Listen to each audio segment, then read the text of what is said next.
kilibadilika kipindi cha pili na kuruhusu mabao mawili? Nadhani ni ushindani wa mechi unategemea na pande zote mbili, namna ambavyo mmetegana mitego yenu. Tulijua Yanga wanakuja kuataki na sisi tulikuwa timu ya pili uwanjani, na tulikubaliana na hilo kwamba sisi ni timu ya pili uwanjani, Yanga ni timu ya kwanza. Then tulichokifanya ilikuwa ni mpango wa kuwazuieni wao ubora wao. Sasa ukiangalia dakika 45 za kwanza tumejitahidi, tumezuia ule ubora wa Yanga na tulikuwa tumewatega. Huwezi kuona kama goalkeeper wetu alikuwa kwenye pressure kubwa sana. So kwenye zile 45 zile 5 za nyongeza tukakonsidi penalty ambayo nafikiri tungeweza kufanya pia vizuri zaidi. So tumeenda mapumziko tukaona tu maintain ule mpango, kwa sababu ndio ilikuwa njia pekee kuzuia na kufanya fast break. Na nafikiri kama ilivyoonekana first half kwamba tulikuwa tuna defend, lakini tukipata mpira tunafanya fast break direct kwenda kwenye goli lao na tumefanikiwa kupata goli. So chances tulikuwa nazo 2-3 japokuwa imetumika moja. Second half baada ya dakika 15 pia za kutoka mapumziko tuliweza kumaintain tukafanya vizuri. Baada ya hapo yalikuja makosa binafsi, kwa sababu tunafikiri kwamba kulikuwa na kusinzia kidogo. Ule mpira ambao ulitoka mbali tungeweza kufanya vizuri zaidi kama timu, kwa uzoefu wa wachezaji ambao tuko nao wangeweza kufanya vizuri zaidi ya vile, lakini ni makosa ambayo yanatokea kwenye mechi. Wachezaji wanafanya kazi, wakati mwingine ukifanya kosa moja sekunde, timu kama hizi ambazo ziko na quality zinakuhukumu. Kwa hiyo nafikiri tumefanya kosa lile ambalo maybe wachezaji wanaona kama tungeweza kufanya vizuri zaidi ya vile, then ndani ya dakika chache baada ya kufanya kosa la pili na goli la pili tukafanya tena kosa lingine wakatuhukumu. So ikawa ni kujaribu kuwatuliza wachezaji, kuona namna ambavyo tunaweza tukatoka huko kwenye 3-1 kupata angalau goli la kupunguza, lakini tu maintain usiwe tena mlima mrefu, kwa sababu hii ni ligi, wakati mwingine goal difference ina mata.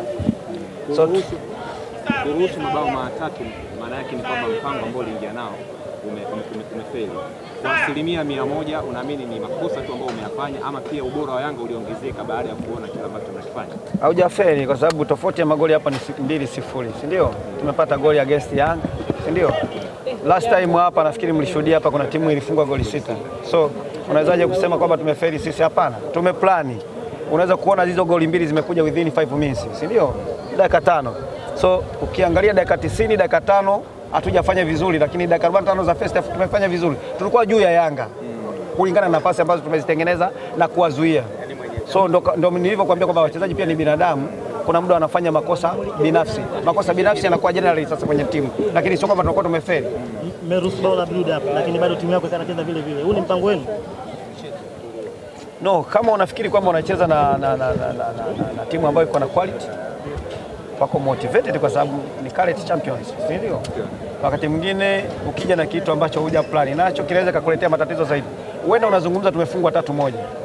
Sasa maybe tungefungwa labda 10, si ndio? Ungeweza kusema sasa tumeamua kushambulia. No, unashambulia kwa hesabu. Space unaipata wapi, si ndio? Una watu gani? Mtashambuliaje? Mna energy kiasi gani mlichokuweza kuplan?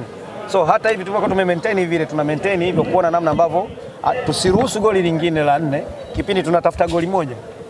So tumeendelea kufanya hivyo kazi, lakini mwisho wa siku lazima tukubaliane kwamba wakati mwingine timu kama Yanga ni timu bora.